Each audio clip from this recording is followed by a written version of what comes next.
Students, आज हम हिंदी व्याकरण में पाठ 1 भाषा, व्याकरण और लिपि के बारे में जानेंगे। भाषा किसे कहते हैं?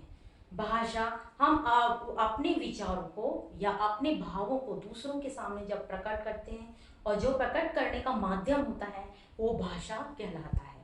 भाषा शब्द जो है भाष धातु से बना हुआ है और इसका अर्थ होता है बोलना, यानी कि हम जो भी बातें बोलते हैं, अपने मन के विचारों को, अपने भावों को दूसरों के सामने प्रकट करते हैं, वो भाषा कहलाता है।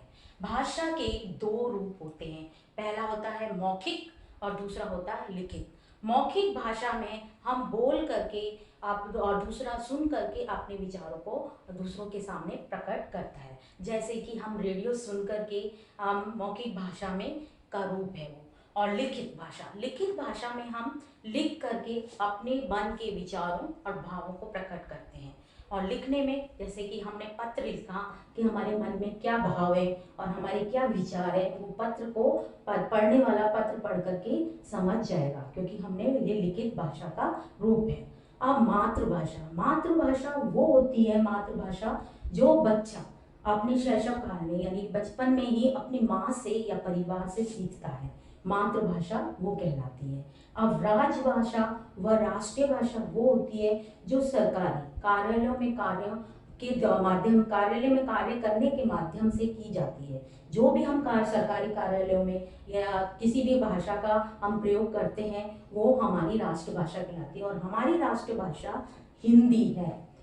और इन भाषाओं को का लिखने का तरीका को हम लिपि कहते हैं, यानी जो भी भाषा है, चाहे वो अंग्रेजी हो चाहे वो हिंदी हो, उसका एक लिखने का तरीका होता है, यानी कि ढंग, यानी कि तरीका, उसको हम लिपि कहते हैं। और हमारे देश में जो जितने भी प्रकार की भाषाएं बोली जाती हैं उन भाषाओं को अपनी अलग अलग लिपि होती है। जैसे कि उदाहरण के लिए हिंदी भाषा की लिपि है देवनागरी और दूसरा अंग्रेजी भाषा की लिपि है रोमन, तो इसी को हम लिपि कहते हैं। अब हिंदी व्याकरण में साहित्य आता है। अब साहित्य किसे कहते हैं?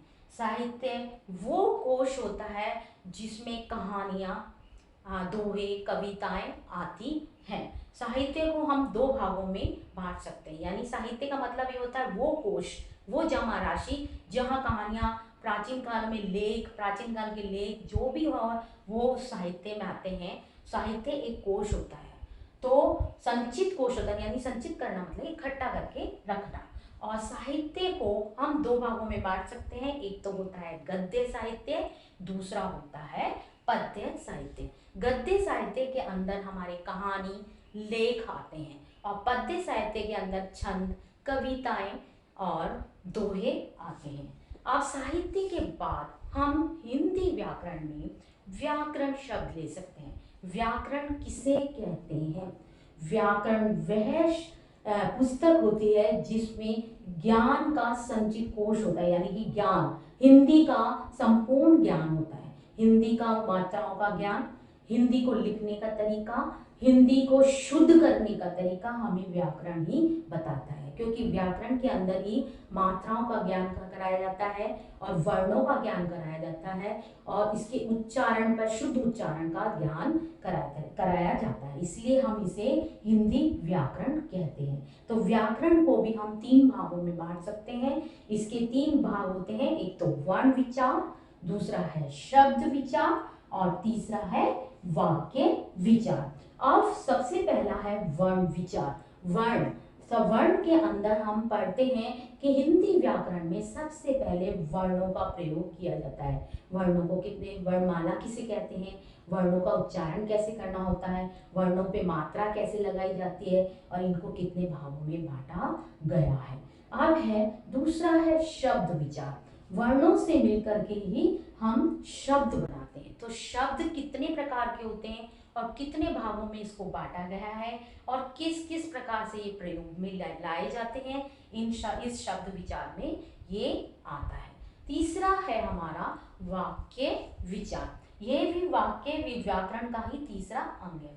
वाक्य विचार में जब शब्दों के समूह को से एक वाक्य बनता है तो वाक्य किस प्रकार बनाया जाता है, वाक्यों को कितने भागों में बांटा जाता है और वाक्यों के अंदर कौन कौन से चिन्हों का प्रयोग किया जाता है, ये सब हमें वाक्य विचार बताता है। और वाक्य कितने प्रकार के होते हैं, ये सारा हम वाक्य विचार में देख सकते हैं। आज के लिए हम इतना ही पढ़ेंगे। पार्ट 1 है ये, इसको हम पूरे ध्यान से पढ़कर और इसको समझकर जानेंगे। Thank you.